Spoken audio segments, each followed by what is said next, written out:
I know there was a bit of controversy when my name was announced as graduation speaker. A few students were especially concerned that I lacked celebrity status. It seemed I wasn't famous enough. I couldn't agree more.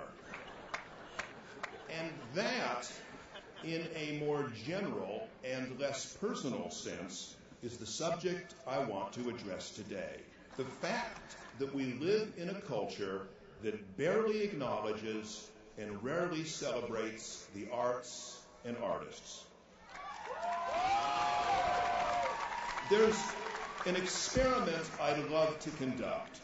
I'd like to survey a cross-section of Americans and ask them how many active NBA players, Major League Baseball players, and American Idol finalists they can name. Then I'd like to ask them how many living American poets, playwrights, painters, sculptors, architects, classical musicians, conductors, and composers they can name. 50 years ago, I suspect that along with Mickey Mantle, Willie Mays, and Sandy Koufax, most Americans could have named at the very least Robert Frost, Carl Sandburg, Arthur Miller, Thornton Wilder, Georgia O'Keeffe, Leonard Bernstein, Leontine Price, Frank Lloyd Wright, and many others. The loss of recognition for artists, thinkers, and scientists has impoverished our culture in innumerable ways. But let me mention one. When virtually all of a culture's celebrated figures are in sports or entertainment, how few possible role models we offer the young.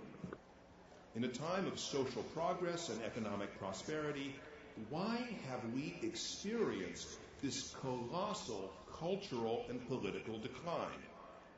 There are several reasons, but I must risk offending many friends and colleagues by saying that surely artists and intellectuals are partly to blame. Most American artists, intellectuals, and academics have lost their ability to converse with the rest of society. We have become wonderfully expert in talking to each other, but we have become almost invisible and inaudible in the general culture. We need to create a new national consensus. The purpose of arts education is not to produce more artists. What are we to make of a public educational system whose highest goal seems to be producing minimally competent entry-level workers? This situation is a cultural and educational disaster, but it also has huge and alarming economic consequences. If the United States is to compete effectively with the rest of the world in the new global marketplace, it is not going to succeed through cheap labor or cheap raw materials, nor even the free flow of capital or a streamlined industrial base. To compete successfully, this country needs continued creativity, ingenuity, and innovation.